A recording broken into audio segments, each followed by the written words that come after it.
दोस्तों, जैसा कि आपको पता है, नई शिक्षा नीति 2020 को मंजूरी दे दी गई है। तो हम जानेंगे इसमें क्या क्या बदलाव हुए हैं और इससे आपके जीवन पे क्या क्या बदलाव पड़ेंगे। तो सबसे पहले हम जानते हैं कि नई शिक्षा नीति, राष्ट्रीय शिक्षा नीति 2020 तैयार करने के लिए विश्व की सबसे बड़ी परामर्श प्रक्रिया चलाई गई। जो शिक्षा नीति की परामर्श प्रक्रिया थी 26 जनवरी 2019 से लेके 31 अक्टूबर 2019 तक आयोजित की गई थी। इसमें काफ़ी सारे परामर्श आए, काफ़ी सारी बातें आई, उन सबको राष्ट्रीय शिक्षा नीति 2020 में लाया गया। ये देख सकते हैं हमारा मेजर रिफॉर्म क्या है। स्कूल जो रिफॉर्म के बारे में जो गाइडलाइन जारी की गई हैं उनको हम आगे जानेंगे। सबसे पहले हम जानते हैं कि अब नया फॉर्मेट क्या होगा, क्योंकि आज तक हम पढ़ते आए थे जो हमारा फॉर्मेट होता था वो 10+2 का होता था, जिसमें हम देखते थे हमारा पहली क्लास से लेके 10वीं क्लास, उसके बाद में 2 साल की 11वीं 12वीं।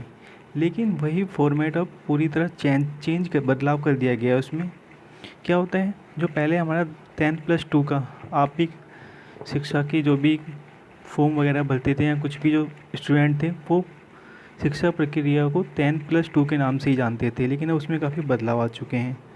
इसमें हम देखते हैं सबसे पहले जो 10+2 का जो प्लेटफॉर्म था स्कूल के लिए वो बदल दिया गया है। उसे 5+3+3+4 में ढाला गया है। तो सबसे पहले इसमें क्या बदलाव आया है हम वो जानेंगे कि सबसे पहले इसमें क्या किया गया है कि प्री प्राइमरी स्कूल पहले 5 साल लागू किया गया है। जो प्राइमरी स्कूल है जिसमें हम देखते हैं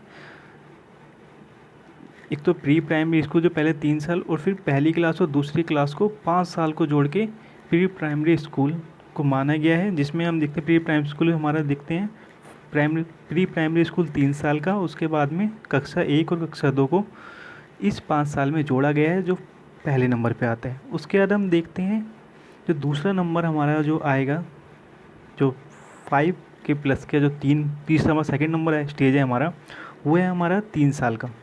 3 साल में हमारी क्लास 3rd, क्लास 4th और क्लास 5th को लिया गया है। और उसके बाद जो हमारा अगला स्टेज है वो भी 3 साल का है, जिसमें हमारी क्लास 6th, 7th और 8th को लिया गया है। और फिर माध्यमिक अवस्था को रखा गया है जिसमें क्लास 9 से 12वीं तक। तो हम देखते थे जो हमारा जो पहले 10+2 का जो प्लेटफॉर्म था, जो मतलब स्कूली व्यवस्था थी, स्कूली शिक्षा व्यवस्था थी, अब उसको 5+3+3 में बदलाव कर दिया गया है। जिसमें पहले 5 साल में 3 साल की प्राइमरी स्कूल की शिक्षा, उसके बाद में 2 साल मतलब कक्षा 1 और कक्षा 2 को पहले 5 साल में रखा गया है। दूसरे स्टेज में कक्षा 3 से लेके 5 को रखा गया है और तीसरे स्टेज में कक्षा 6 से लेके 8 को रखा गया है। और उसके बाद चौथे स्टेज में कक्षा 9 से लेके 12 तक को रखा गया है। और जो पहले जो काफ़ी पाबंदियां थी और काफ़ी कठिनाई से पालन पे ध्यान दिया जाता था कला, वाणिज्यिक या विज्ञान जैसे कोर्सों में, अब उसका कठोर से जो पालन था उसको कम कर दिया गया है। जो उस पर कठोर जो नियम थे उनको कम कर दिया गया है।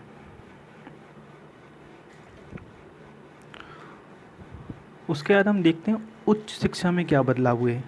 उच्च शिक्षा में क्या बदलाव हुए, जो पहले ही था 1 साल का सर्टिफिकेट कोर्स, 2 साल का डिप्लोमा कोर्स, 3 या 4 साल की डिग्री मिल सकेगी। और ये पहले भी देखा जा सकता था, लेकिन बदलाव क्या हुआ, 4 साल के डिग्री प्रोग्राम के बाद अब जो एमफिल जो छात्र करते थे, एमफिल करने के जो इच्छुक छात्र थे, एमफिल को रोक दिया गया है। अब एमफिल ना करके सीधा छात्र पीएचडी कर सकेंगे। तो जो हम साफ ये बात कहें कि जो नई शिक्षा नीति है उसमें क्या किया गया है कि एमफिल कोर्सेज़ को ख़त्म कर दिया गया है। सीधा उसमें छात्र 4 साल के डिग्री प्रोग्राम के बाद में सीधा एमफिल कर सकेंगे। अब कुछ खास बातें भी जान लेते हैं। अब क्या 5वीं तक पढ़ाई मातृभाषा या स्थानीय भाषा के जरिए होगी।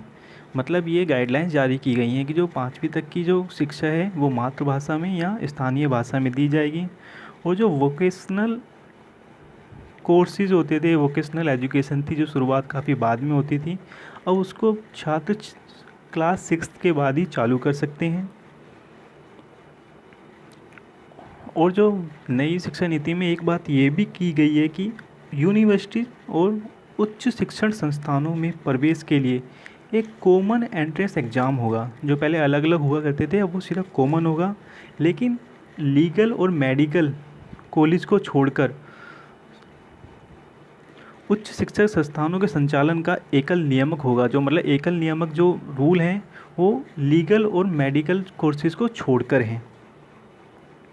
और जैसा कि हम पहले ही जान चुके हैं कि जो नई शिक्षा नीति है उसके तहत जो एमफिल कोर्स था उसको ख़त्म कर दिया गया है, क्योंकि अब एमफिल कोर्स नहीं है।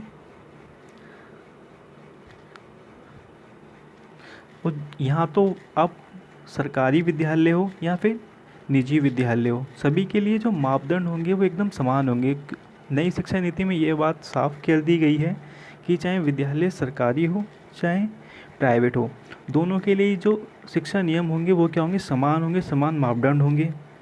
और जो एक तरह का जो पहले जो थोड़ा जोर दिया जाता था कि रटने पर, अब जो नई शिक्षा नीति 2020 के तहत इस पर विशेष ध्यान दिया गया है। छात्रों को रटने से ज़्यादा ऐसा किया जाए कि छात्र उसको करके सीखें, या मतलब लर्निंग बाय डूइंग, जिसे हम समझ सकते हैं कि करके सीखो।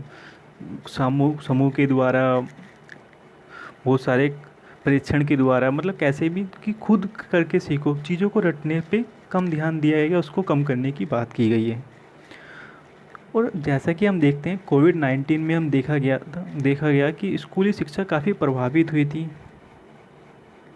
क्योंकि क्या था कि जो स्कूल छात्र नहीं जा सकते कोविड-19 के टाइम पे, लेकिन अब ऑनलाइन कार्यक्रम को चलाने के और उसको विकास के लिए भी काफ़ी ध्यान दिया जाएगा।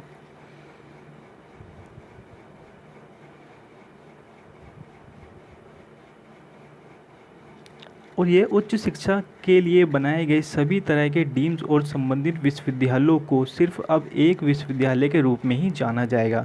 जो पहले अलग अलग रूप से जानते थे, सबको हम एक ही रूप से जानेंगे।